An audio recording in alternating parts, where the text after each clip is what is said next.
하나님의 말씀은 로마서 1장 1절에서 7절까지 교독하겠습니다. 이 말씀을 우리가 읽을 때 들려오는 하나님의 음성 듣기를 바랍니다.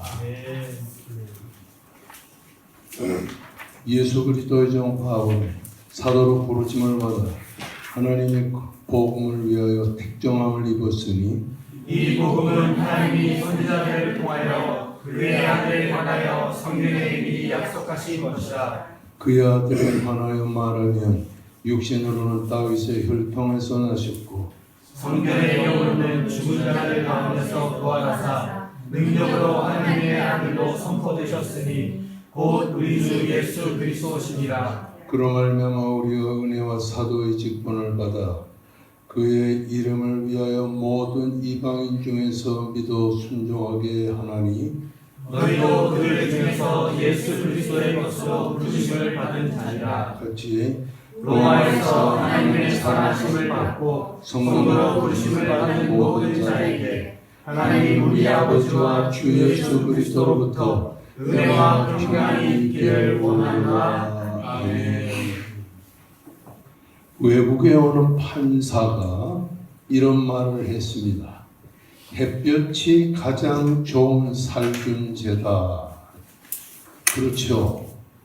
햇볕이 쨍쨍 비칠 때 나가면은 우리 몸의 뼈도 튼튼해지고 햇볕이 살균제다. 이와 마찬가지로 인생의 삶을 괴롭히는 모든 문제에 있어서 죄를 살균하고 또 세속을 살균하는 모든 것은 뭐냐? 하나님의 말씀인 성경이라는 것이야. 아멘. 성경을 걸어서 그러므로 성경을 시편에서 뭐라고 그랬냐니 하나님의 말씀인 성경은 불이다.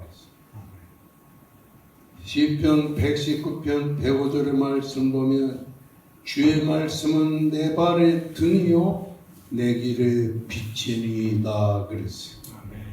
이것을 이해하려면 어떻게 이해하느냐 하면은 다윗이 성경을 기록할 때 그 다윗 시대에는 한밤중에 사람들이 길을 갈 때 어떻게 갔냐면 그 당시에 지금으로부터 2800년 전 다윗 시대는 통치마를 입었잖아요.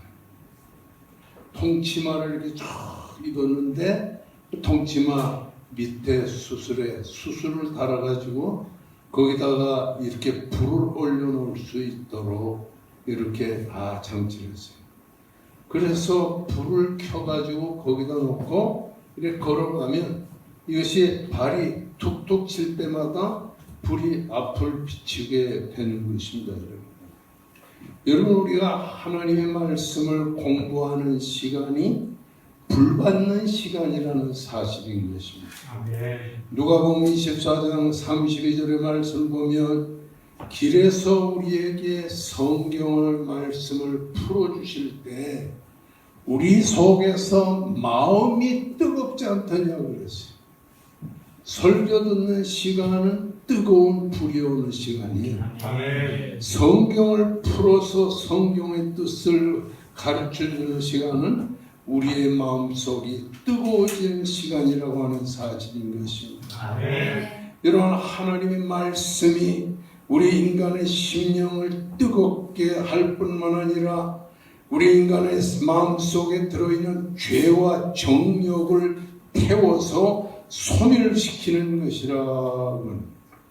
성경은 내 속에 내 심령을 정제시키고 안정시킵니다.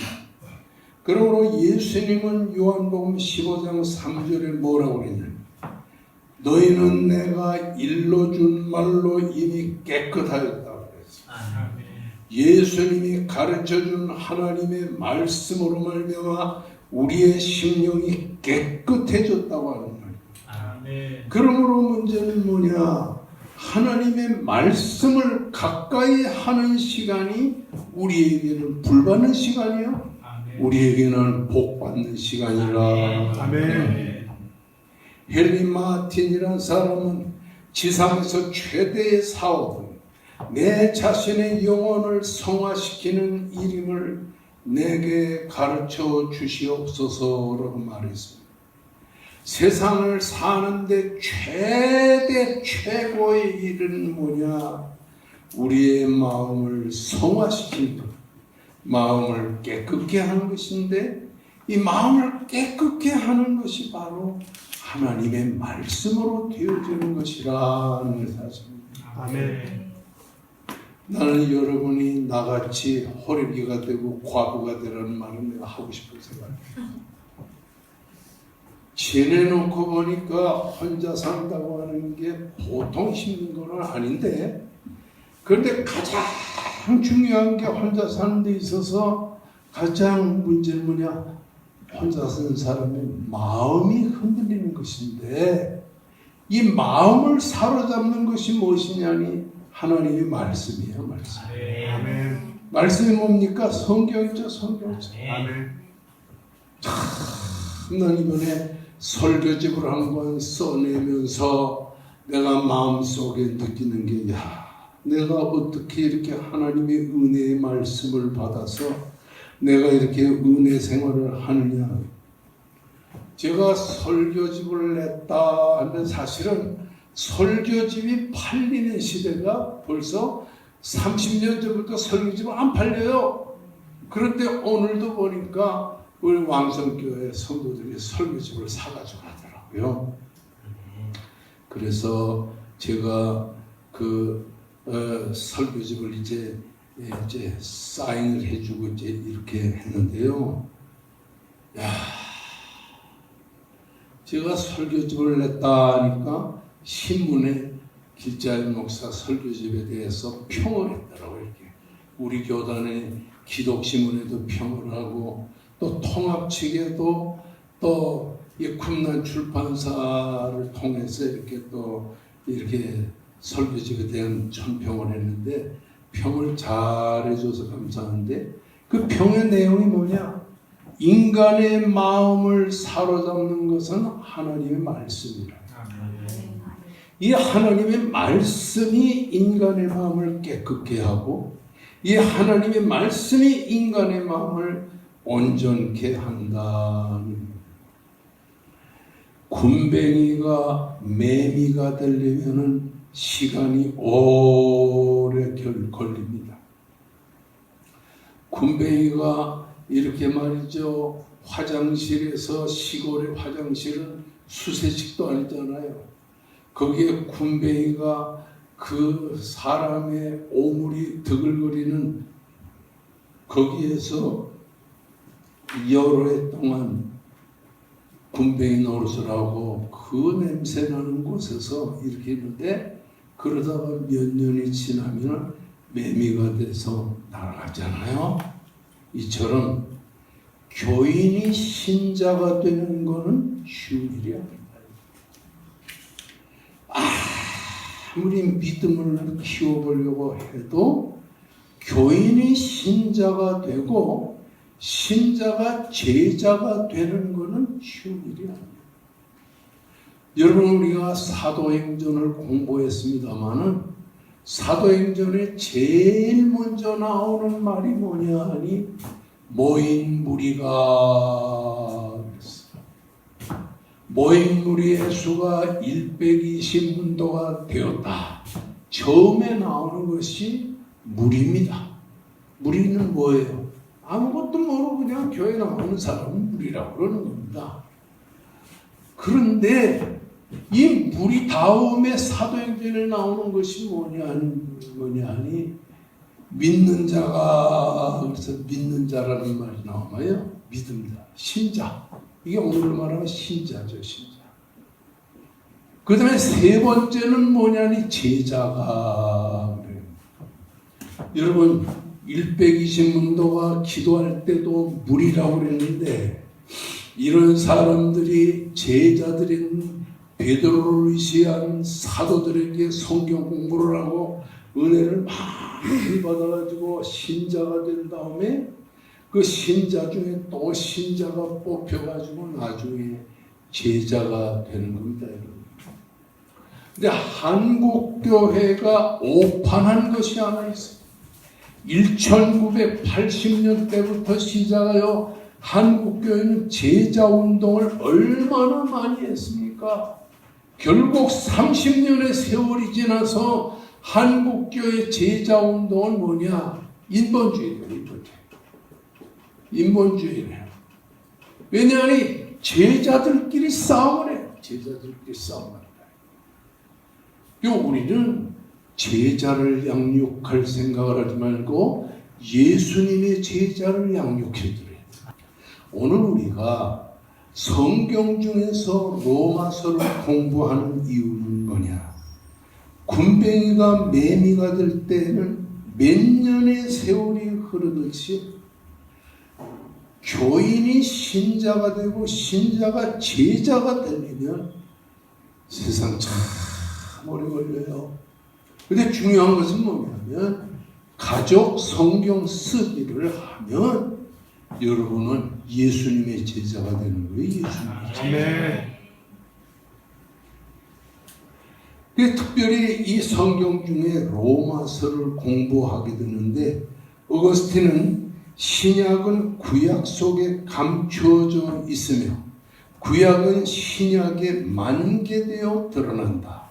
신약은 구약 속에 잠재해 있고 구약은 신약에 뚜렷이 나타나 있다. 이런 말이에요. 여러분 성경을 보면 구약은 왜 구약이라면 이 구약 전체가 이게 다 뭐로 되어 있어요? 율법으로 되어 있는데 그 율법으로 되어 있는 구약 성경의 한 부분에 보면 율법 속에 복음이 들어있는 것이 보이는 거예요. 이건 누가 가르쳐서 되는 게 아닙니다. 자꾸 성경 읽고 하다 보면은 구약 속에 복음이 보이게 되는 거예요. 근데 신약은 뭐냐면 신약 속에 복음이 좀 있는데 신약 속에 있는 이 복음 속에 일부분에 율법이 보여요. 구약의 율법이 보여요. 그래서 이 성경을 읽으면서 예수님께서 내가 율법을 폐하려 온 것이 아니요 완성하러 왔다 하면서 십자가상에서 다 이루었다 하는 이 말을 하신 이유가 바로 여기 있구나. 그러니까 구약은 신약이 한마디로 신약이 구약 속에 감춰져 있고 신약 속에 구약이 만개해 있다는 것을 보여주는 것입니다. 그러니까 구약만 가지고도 1년 12달 계속해서 예수 그리스도의 복음을 증거할 수 있어요. 제가 어디서 제일 은혜를 많이 받았냐 하면 창세기에서 은혜를 많이 받았어요. 제가 대학 졸업하고서 한의사가 돼서 지방에서 손님을 기다리면서 성경을 보면서 구약을 보는데요. 구약이 활짝 만개해서 구약 속에 예수님이 움직이는 게 다 보이더라고요. 오늘 우리가 공부하는 이 로마서는 성경 전체의 요절이에요. 한마디로 로마서는 성경 전체의 축소판이라는 말입니다. 이 로마서는 바울의 초기 서신의 마지막 글. 그러니까 데살로니가 전서와 데살로니가 후서와 갈라디아 고린도 전후서 그걸 쓴 다음에 마지막으로 쓴 것이 바로 이 로마서입니다. 오리겐이라는 사람 또는 어거스틴이라는 사람, 종교개혁자 말틴 루터라는 사람, 요한 칼빈이라는 사람들은 바로 로마서를 읽다가 자신들의 예정론의 신학이 거기서부터 생겨지게 됐다고 하는 사실인 것입니다. 오리겐이라는 사람은 인생의 말년에 최초의 로마서 주해를 우회적으로 썼습니다. 크리소스토는 수리아 문자 해석파로 성경을 사실 그대로 이렇게 깨닫게 해 주었습니다. 어거스틴은 이 로마서 단독적인 독립적인 로마서를 기록했어요. 이 크리소스톰이나 다음의 세계 요한이나 어거스틴 같은 사람은 다 로마서를 통해서 큰 은혜를 받았어요. 1515년 11월 3일 그때부터 1516년 9월 7일까지 계속해서 종교 개혁자인 마르틴 루터는 로마서를 강의하기 시작했는데 로마서를 통해서 이신득이 교리를 갖다가 이신득이 이 교리를 갖다가 강의하기 시작했어요. 마르틴 루터가 신부 노릇을 할 때에 신부들은 로마 캐톨릭 교인들과 마찬가지로 1년에 한 번이나 평생에 한 번은 이태리 로마에 있는 베드로 성당에 27-8계단이 있는데 그걸 무릎을 꿇고 올라가요. 이렇게 무릎을 꿇고 올라가면서 이제 거기서 기도를 하면은 이제 구원받는다 이런 생각을 가지고 있었는데 이 마르틴 루터가 여기로 올라가가 다 깨달은 게 뭐냐면 의인은 믿음으로 말미암아 구원을 받는다. 이게 딱 깨달아지니까 그 계단을 박차고 일어나서 내려왔어요. 계단을 밟고 무릎을 꿇고 올라가서 구원받는 게 아니라 의인은 믿음으로 말미암아 구원받는다. 그렇게 돼요. 그러고서 마르틴 루터가 성경을 보니까 구약도 로마서, 신약도 로마서 다 연결되어 있어서 그래서 1515년에서 16년 1년 동안에 교회에서 로마서를 가르쳤어요. 그 당시에는 캐톨릭에서는 성경을 가르치지 못하게 했어요. 그런데 이 마르틴 루터는 독일 사람 아니에요. 그는 독일어를 가지고 성경을 강의하고 하면서 로마서의 중심은 믿음으로써 의에 이른다. 미국에서 왔으니까 이 한문 써놓고 하면 아마 아는 척 할 수도 없고 모르는 척 할 수도 없고 영어로 하면 참 좋을 텐데 저 목사님이 저렇게 하나. 믿음으로써 의에 이른다. 믿음으로만 구원받는다. 요거예요. 그거를 가르친 거예요. 계속. 그 당시에 로마 카톨릭은 성경은 불완전하기 때문에 성경만 가지고는 구원을 못 받고 로마의 교황의 말을 들어야 구원받는다.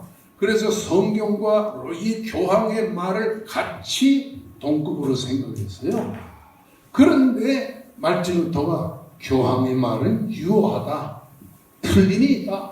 오직 하나님의 말씀만이 완전하다. 아멘. 이래가지고 그 성경을 강조하니까 로마 카톨릭에서 이 마르틴 루터를 죽이려고 온갖 술수를 다 썼어요.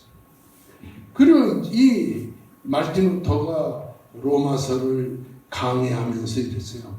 로마서는 신약 성경의 중심부요 순수한 복음서라 그랬어요. 이 마르틴 루터 이후에 진정으로 이 종교 개혁자가 된 이 요한 칼빈, 이 프랑스 말로서는 칼뱅이라고 그러죠.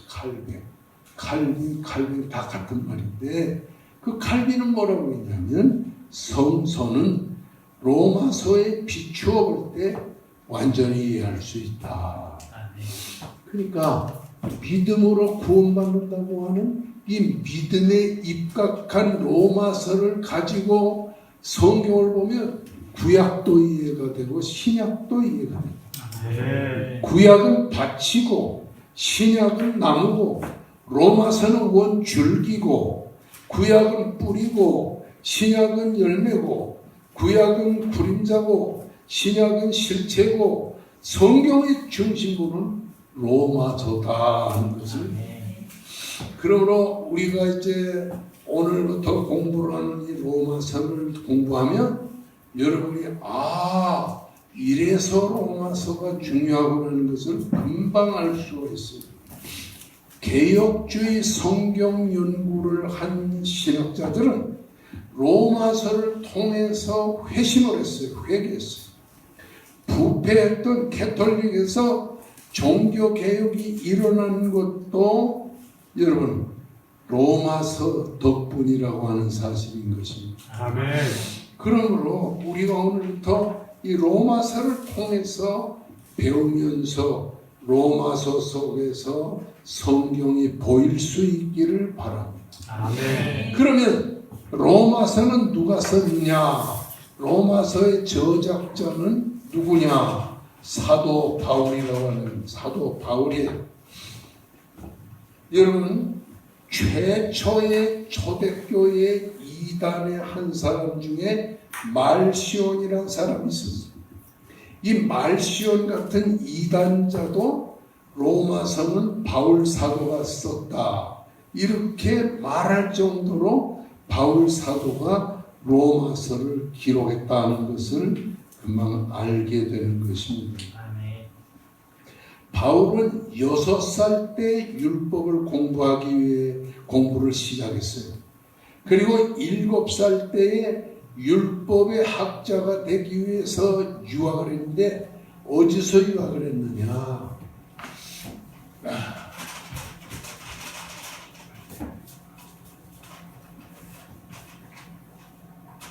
자, 여기가 소아시아가 있고 예루살렘이 여기가 있고요. 안디옥이 여기가 있고 이게 소아시아인데 이 소아시아 남쪽에 여기에 길리기아 다소성이 여기 있었어요. 그리고 여기는 어디가 있냐면 마게도니아가 있어서 고린도가 있고 아테네가 있고 빌립보. 오늘 빌립보 공부했잖아요. 빌립보는 여기 있어요. 그리고 이렇게 쭉 와서 로마가 여기 있는데 그 당시에 가장 발전한 도시 중에 하나가 뭐냐니 이 길리기아 다소. 여기는 도시가 잘 형성되어 있는 데다가 그 당시에 소아시아의 중심에 있는 이 길리기아 다성은 대학교가 많았어요. 의과대학도 있었어요. 그래서 그 의과대학을 졸업한 사람이 누구냐 하면은 누가복음을 기록한 누가가 사도행전을 기록한 누가가 바로 이 길리기아 다소성에서 공부했는데 이 길리기아 다소성에는 바로 이 바울 사도가 태어났어요. 근데 여기에 태어난 이 바울 사도의 아버지는 부자였죠. 그래가지고 여기서 태어날 때 이미 바울은 로마 시민권을 받고 있었어요. 그 6살 때 율법을 공부한 그가 아무래도 율법 하면은 어디 예루살렘 아니에요. 그래서 예루살렘으로 아버지가 보냈어요. 그래서 거기서 누구한테 공부했냐니 헬라어도 잘하고 국제적인 감각을 가진 율법학자 중에 가말리엘이라고 하는 학자가 있는데 그 밑에다가 자기 아들을 보내가지고 30년 세월 동안을 예루살렘에서 율법을 공부해요. 그러니까 바울은 율법하면 게다가 13살의 율법의 아들이라고 하는 성인식을 하고 가말리엘 문화에서 율법을 공부했으니 30년 동안 율법을 공부했으니 얼마나 바울이 율법에 명석한 사람입니까?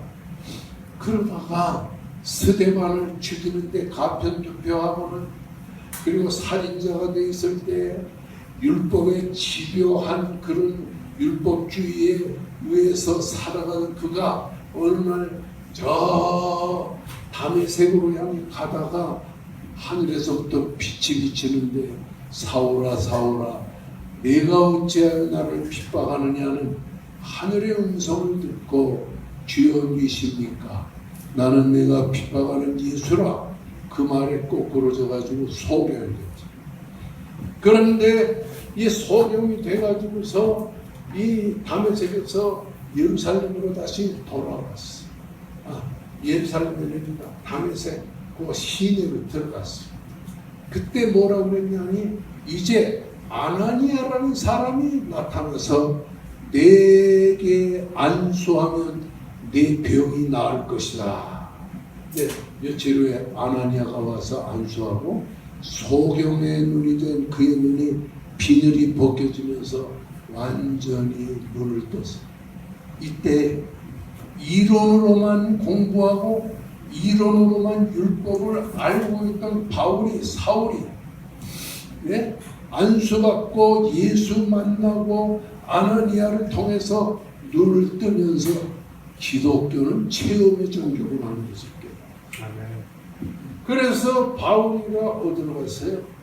아라비아, 사우디아라비아가 있는 아라비아 반도 그 광막한 모래 언덕에 텐트를 치고 3년 반이나 거기서 기도하다 하늘의 삼층천을 경험하고는 기독교는 죽은 종교가 아니라 살아있는 종교구나 이걸 깨닫고 하나님은 하늘에 계시고 우리는 하나님의 사람이고 예수는 하나님의 아들이시고 우리를 죄에서 구원하신 분이라는 걸 확실하게 체험하고 나서 거기서부터 고향으로 돌아가죠.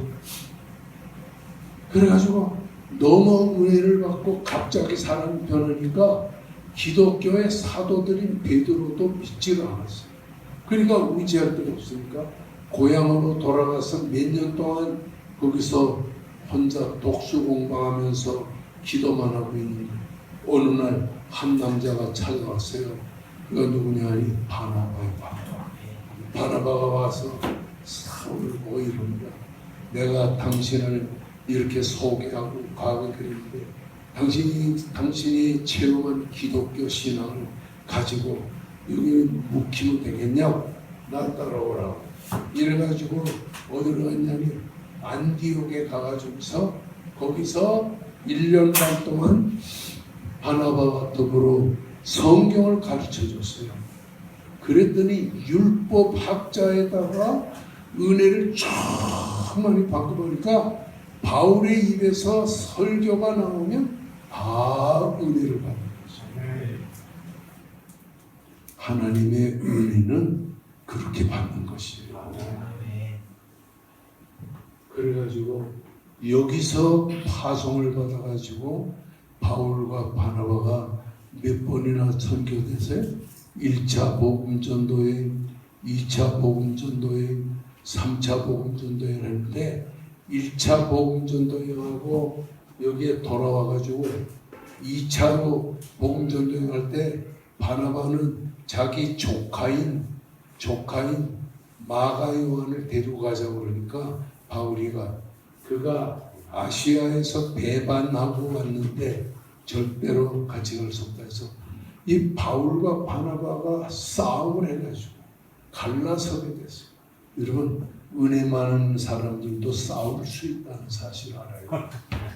그래서 교회가 싸우는 거예요. 교회가 싸우는 거예요. 예? 막 그냥 깨지들 머리통 깨지들 싸운다.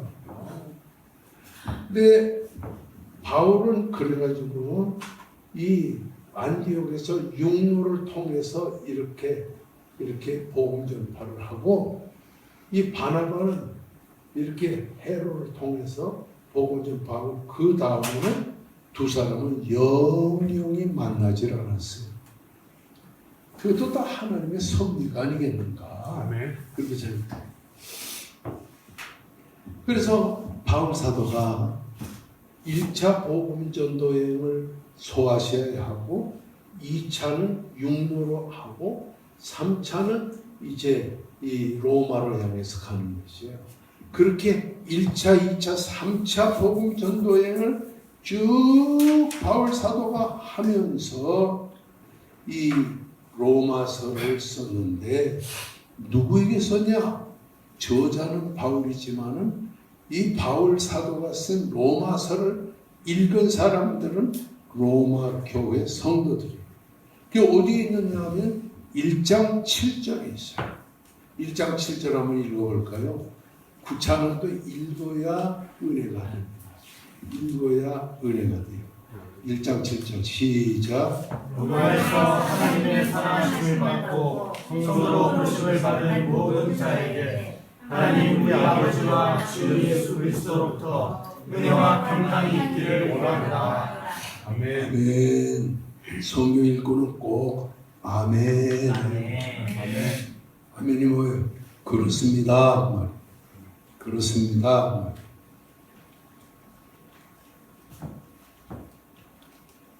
이쯤 하면 자기들이 아멘 해야 될 텐데 또 가만 앉아 있어요. 성경 읽고는 꼭 아멘. 아멘. 이 로마는 바로 이 티벳강 하구에 있는 조그마한 도시국가였는데 이게 커져가지고 세계적인 강대국이 됐어요. 바벨론, 메데, 파사, 그리스에 이은 제4의 제국으로 영원한 도시라 국가라 이렇게 불려졌어요. 그냥 그 당시에 이 로마는 전 세계로 아스팔트가 다 돼 있어요. 지금과 같은 아스팔트가 아니고 이게 돌로 넓적넓적한 돌을 전 세계에서 갖다가 로마 동쪽, 서쪽, 북쪽, 남쪽 해서 이 마차 2대가 다닐 수 있도록 넓은 길을 만들어 가지고서 군사 도로로 이제 남의 나라를 침공했는데 그 로마 시내에는 수돗물이 잘 돼 있었어요. 수백 리 동안 요 높이를 갖다가 맞아 0.1mm 이렇게 낮춰가지고 로마까지 올 때 그 수돗물이 쫙 로마 시내 사람들을 다 먹였어요. 대극장이 있었죠. 시장이 있었죠. 다 이렇게 해서 로마 문명이 창출되게 된 것이고 로마는 그 당시에 헬라 문명을 그대로 받아가지고 로마 사람들이 법을 만들고 이러면서 로마 제국이 거기에 건설됐어요. 그러면 로마 제국의 로마 시내의 인구가 몇 명이냐면 100만 명쯤 됐습니다. 그것이 AD 57년에서 58년경이었는데 그때는 세네카가 네로 황제를 보필을 잘 해가지고 나라가 부흥 발전하도록 되어 있었습니다. 이런데 이때 이 로마에 뭐가 세워졌냐니 교회가 설립이 되었어요. 이 로마 시대에 어떻게 예루살렘도 아니고 이스라엘도 아닌 그 머나면 지중해 바다를 건너가야 하는 로마에 어떻게 교회가 설립이 됐느냐? 거기에 대해서는 여러 가지 학설이 있어요. 베드로가 세웠다. 예루살렘에 갔다 온 순례자들이 세웠다. 다양한 얘기가 있는데 베드로가 세웠다는 것은 로마 캐톨릭에서 하는 얘기인데 그래서 베드로를 교황 중에 최초의 교황이라고 하는데 그거는 베드로의 설립은 그 사실이 아닌 것이고 로마로부터 온 나그네고 유대인과 사도행전 2장 10절에 있는 말처럼 이 예루살렘을 순례하던 로마 사람들 그리고 유대인들이 이 로마로 돌아와 가지고 교회를 설립한 것으로 알려져 있는 것입니다. 자, 그런데 이 로마서를 저작한 동기는 뭐냐? 사도 바울이 3차 복음 전도 여행은 문제가 상당히 많았습니다. 그래서 바울 사도는 1차 복음 전도, 2차 복음 전도 여행 하다가 3차는 지금 로마로 죄수가 되어 끌려가잖아요. 그래서 로마의 감옥에 갇히잖아요. 그러다가 이 나라의 황제가 감옥에 있는 바울을 풀어줬어요. 풀어주고 나니까 바울은 이 마게도냐 일대에 소아시아 일대에 돌아다니면서 자기가 설립한 교회를 이제 돌아보면서 은혜 생활 잘하고 있는가 그거를 이렇게 쭉 돌아보면서 이렇게 하는데 그때 붙잡혀가지고 로마의 감옥에 또다시 들어가게 돼요. 그게 마지막 그가 순교하게 되는 그런 경우다. 그런데 바울 사도는 이 로마로 가기 전에 로마에 가서 내가 복음을 전해야 되겠다. 들리는 소문에 로마 교인들은 신앙은 열심히 있는데 성경은 까막눈이요. 성경은 좀 잘 몰라요. 그러니까 성경을 잘 가르쳐야 되겠다. 그래서 무슨 말을 가르칠까 하다가 이신득이 믿음으로만 구원에 이를 수 있다는 거예요. 율법으로 구원받는 게 아니고 할례받아 구원받는 게 아니고 구약을 믿어서 구원받는 게 아니고 믿음으로만 구원받는 거예요. 그 믿음이 뭐예요? 누구를 믿는 거예요? 예수님을 구주로 믿는 거예요. 예수님이 나를 위해서 죄와 사망 가운데 있는 나를 구원했다. 이걸 믿는 것이에요. 그래서 바울은 이 로마 교인들에게 믿음으로만 구원받는다는 참 진리의 도를 가르치기 위해서 그 다음에 이 로마에서 그것을 가르친 다음에 여기 서바나 지금의 스페인까지 복음을 증거해야 되겠다는 이런 신앙의 야망을 가지고서 로마로 가기 전에 기록한 것이 바로 뭐냐면 로마서인데 어디서 기록했냐니 여기 마게도냐 요거는 지금의 그리스입니다. 그리스인데 이 지금의 그리스인데 요 그리스 서쪽에 항구가 있는데 이 항구가 유명한 부자들이 많이 사는 항구예요. 여러분 그 미국의 대통령이 케네디 대통령 부인이 누구죠? 네. 그 부인이 케네디가 죽고 나서 그리스 남자하고 결혼했는데 그가 해운왕이에요. 여기에 그의 전 재산이 이 고린도에 있었어요. 근데 바울이가 이 고린도에 겨울에 있었어요. 3개월 동안 있었어요. 그래서 3개월 있다가 여기에서 이제 예루살렘으로 가려고 생각하고 있었는데 따뜻한 항구인 이 고린도에서 들려오는 로마 교회 소식을 듣고 믿음으로 살아라. 믿음으로만 구원받는다. 믿음밖에는 없다. 그를 강조하려고 쓴 것이 바로 로마서입니다, 여러분. 네. 자, 그런데 그러면 언제 썼냐면 고린도에서 겨울을 나는 AD 56년에서 59년 사이에 기록한 것으로 주후 56년에서 59년 사이에 기록한 것으로 예? 그리고 이 로마서를 보게 되면 1장 1절에서 17절까지는 서론의 인사. 되게 성경을 쓸 때는 인사가 먼저 나와요. 그래서 예수 그리스도의 종이요 사도로 부르심을 나 바울은 인사하잖아요. 인사가 나와요. 그 다음에 1장 18절에서 11장 36절까지는 이 교리에 대해서 나와요. 교리가 뭐냐면 인간은 죄인이다. 죄인인 인간은 예수로 인해서만 구원받는다. 그것을 우리에게 강조하고 있어요. 그 다음에 세 번째는 실천편이 나와요. 12장 1절에서 15장 13절까지. 그 다음에 15장 14절에서는 결론이 나와요. 근데 여러분이 꼭 알아야 될 것은 로마서도 그렇지만 고린도 전후서도 그렇고요. 꼭 무슨 얘기가 나오냐 하면은 인간의 구원받는 길은 예수다. 이것을 먼저 강조해요.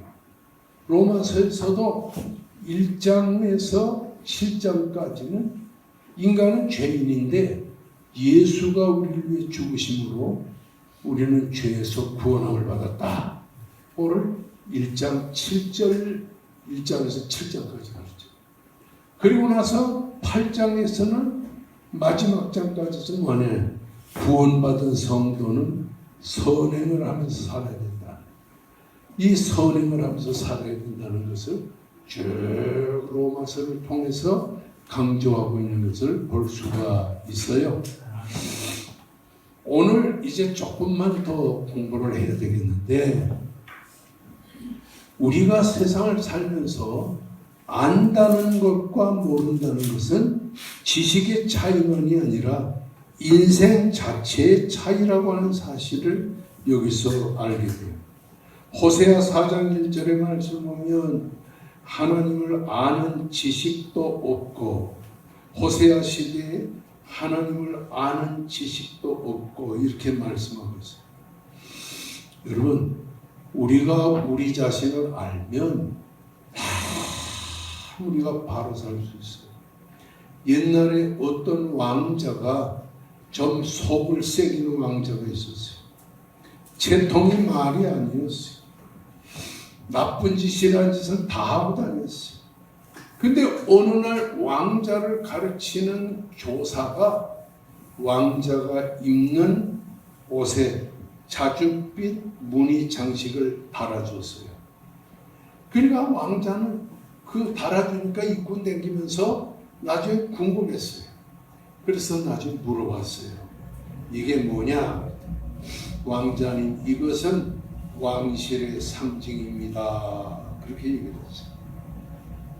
그때 이상하게 그걸 모를 때는 망나니 짓을 많이 했는데 왕실의 상징이 있는 옷을 입은 다음부터 왕자가 생각이 싹 달라지고 행동이 싹 달라져요. 우리도 예수 그리스도를 믿는 신자입니다. 아멘. 이걸 바로 알면 우리가 세상 망나니 짓 하겠어요? 요즘에 텔레비를 보거나 또 뭐 이렇게 스마트폰 뉴스를 이렇게 쭉 보면 윤창호 법 만들어도 소용없고 무슨 법 만들어도 다 소용없어요. 그냥 또 나가서 부딪혀서 사람 또 죽이고 감옥에 들어가고. 왜 그래요? 예수가 없는 생활은 세상의 지식을 가지고도 아무 소용이 없다고 하는 사실이에요. 오늘 1장 1절만 공부를 하고 마치겠습니다. 1장 1절 다 같이 우리 읽어보기로 하겠습니다. 시작. 예수 그리스도의 종 바울은 사도로 부르심을 받아 하나님의 복음을 위하여 택정함을 입었으니. 아멘. 자, 거기에 뭐가 나오냐니 예수 그리스도의 종 바울은, 여러분 여기서 우리가 알아야 될 것은 바울은 무엇으로 살았냐? 예수 그리스도의 종으로 살았어요. 오늘 아침에도 우리 공부했잖아요. 우리가 영혼을 구원하고, 지금 우리 전도사님은 옆에 앉은 저 남자 친구 믿음 생기게 하려고 참 애를 많이 써요. 그냥 저 친구는 그냥 자기를 예수 믿게 한 이 여전도사님을 위해서 친구 커피 끓여가지고 내 와서 대접하고 그러면서 지금 믿음이 들어가는데, 믿음이 좀 들어가세요?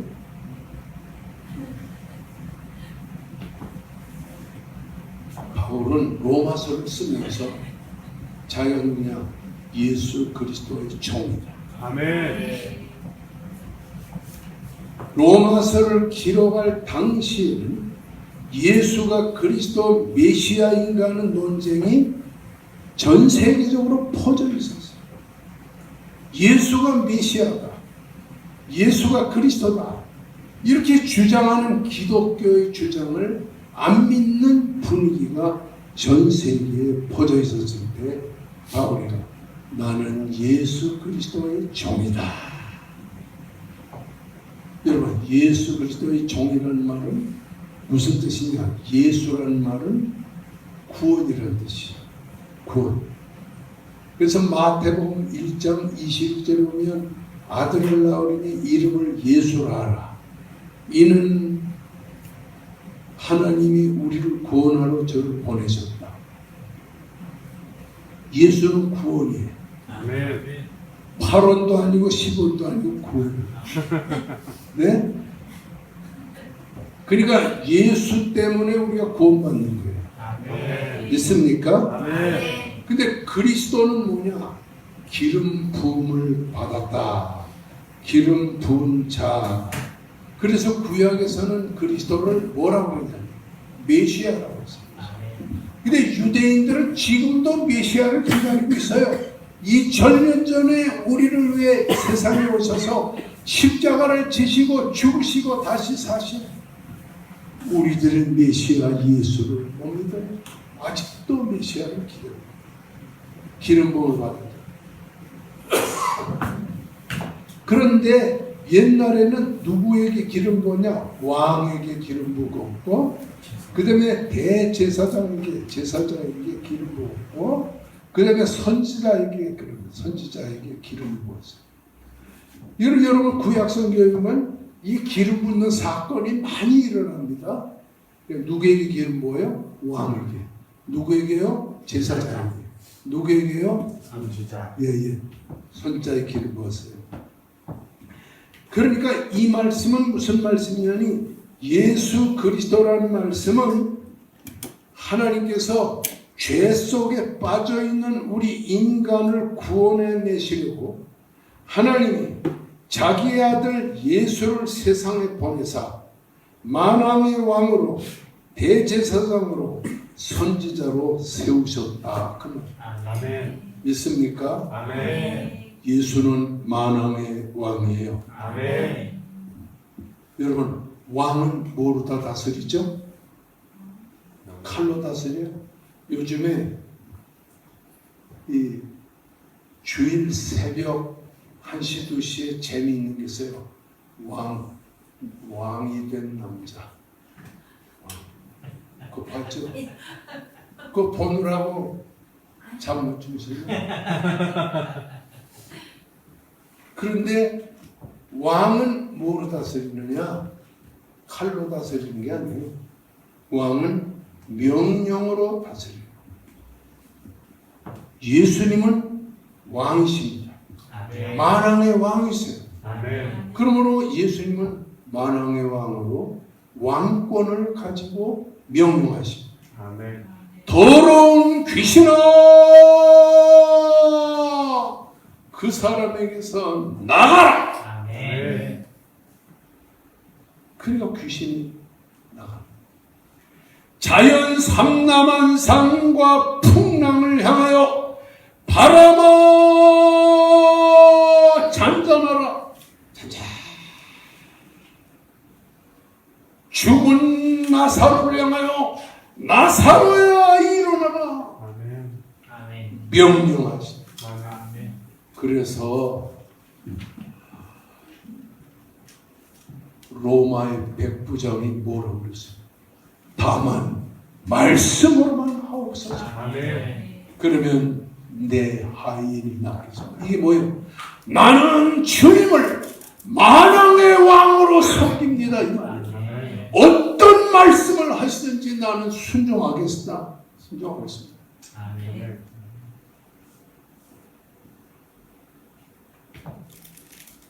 여러분, 만왕의 왕은 그렇고 대제사장은 1년에 한 번씩 예루살렘 성전에 들어가요. 거기서 자신과 온 이스라엘 백성들의 죄를 대속했어요. 이처럼 대제사장 되신 예수 그리스도는 십자가에 자기의 몸을 못 박혀 죽으심으로 모든 인간의 죄를 속량했어. 아멘. 자신은 죄가 없으면서. 그리고 선지자 되신 주님은 말씀을 증거했어요. 말씀. 그래서 마태, 마가, 누가, 요한복음을 보면 예수님의 전파하신 말씀이 다 기록이 돼요. 아멘.